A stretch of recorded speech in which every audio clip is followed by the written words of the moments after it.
Magandang umaga po sa ating lahat, mga kapatid. Magandang umaga po, Father Vic. Unang Sabado ng buwan, kasama ng ating inang si Maria, muli natitipon tayo sa hapag ng ating Panginoon.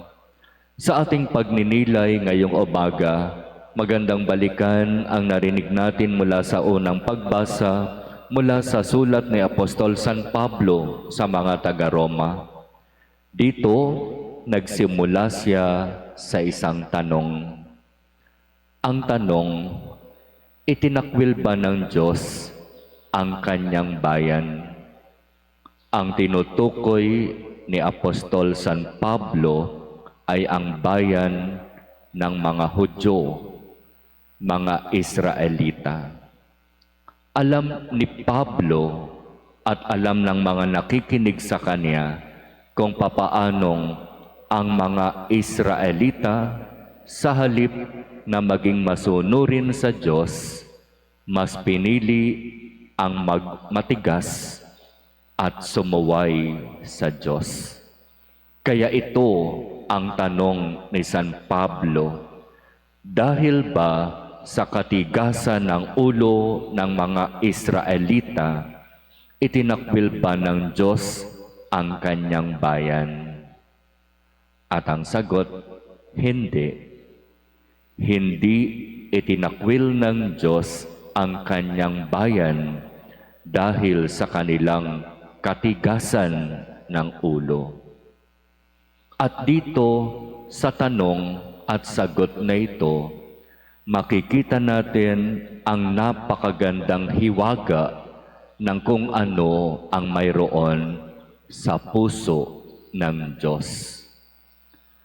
Matatagpuan natin sa puso ng Diyos ang isang pusong handang magpatawad kahit na paulit-ulit na sumusuway ang tao.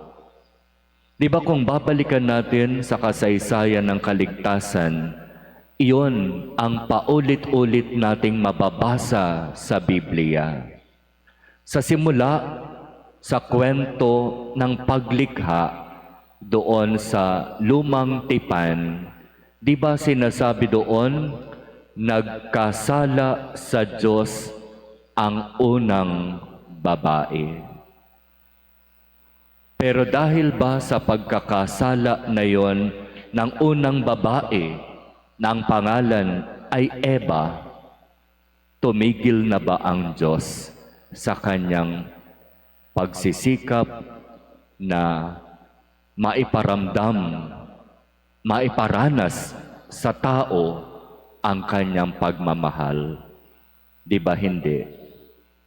Kung sa pagkakasala ng unang babae, bumagsak ang tao sa kasalanan, kay Maria na pinili at tinawag upang maging ina ng anak ng Diyos, ang taong bumagsak sa kasalanan ay nagkaroon ng pag-asa.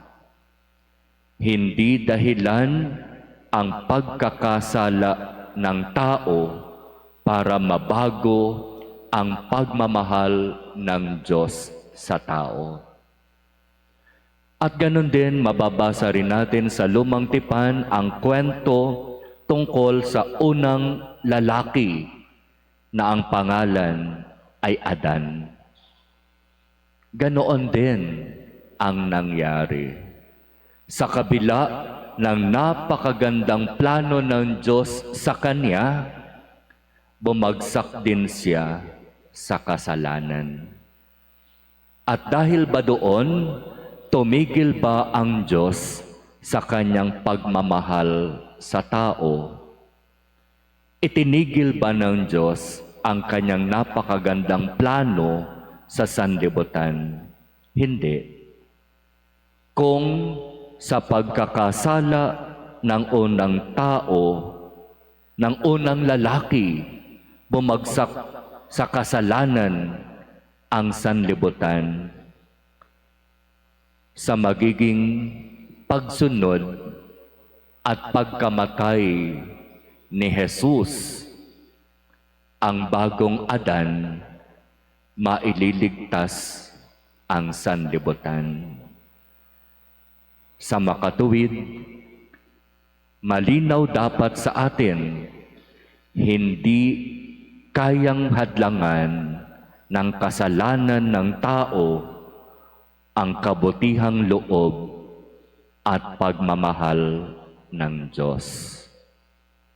Hindi kayang baguhin ng kasalanan ng tao ang napakagandang plano ng Diyos sa tao. At iyan din yung binigyang diin ni Apostol San Pablo. Ang Israel, ang bayang pinili, ang bayang hinirang, espesyal sa mata ng Diyos. Pero nagmatigas, sumuway, tumalikod. Kaya nga ang tanong ni San Pablo, itinakwil ba ng Diyos ang bayang Israel? Hindi. Sa pagkakataon na yon na mas pinili ng Israel ang sumuway at tumalikod sa Diyos, naging pagkakataon iyon para sa mga hentil, para sila ay kumilala sa Diyos. Ang mga hentil ay yung mga hindi Hudyo, at dahil hindi Hudyo, hindi napapabilang sa lahing pinili, itong mga hentil na ito, ang tingin sa kanila, marumi, makasalanan, hindi karapat-dapat. Pero sa pagsuway ng bayang Israel, naging pagkakataon iyon upang ang mga hentil ay kumilala sa Diyos at magbalik loob sa Diyos. Anong tawag natin doon? Blessing in disguise? Sa pagtalikod ng bayang Israel, naging pagkakataon iyon para sa mga hentil, para kilalanin ang tunay na Diyos at magbalik loob at magsisi. Mga kapatid, kapag mauunawaan natin ang hiwaga na ito, sasabihin natin, napakasarap maging Kristiyano. Sapagkat ang kinikilala nating Diyos ay Diyos ng pag-ibig, na kahit patuloy at paulit-ulit tayong bumagsak sa kasalanan, hindi nagbabago ang kanyang pagmamahal sa atin. Nangyari sa kwento sa Biblia, panahon ni Adan, panahon ni Eva, panahon ng mga Israelita, at nangyayari pa rin hanggang ngayon. Hindi nagbago ang Diyos. Kung meron mang nagbago, yon ay ang tao. Pero tandaan natin, oo, mapagpatawad, mahabagin, mapagmahal ang Diyos. Pero huwag nating abusuhin. Kasi baka abutan tayo ng kamatayan at matagpuan tayong hindi karapat-dapat. Sayang. Mababaliwala yung mga pinaghirapan natin. Kaya nga ang patuloy na paalaala, magsikap na gumawa ng kung ano ang inaasahan ng Diyos sa atin. At gawin ang lahat ng buong kababaang loob.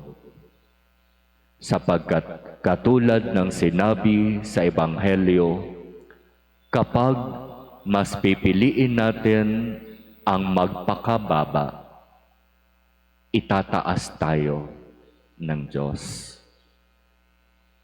Pero kung mas pipiliin natin ang magmataas, ibabagsak tayo ng Diyos.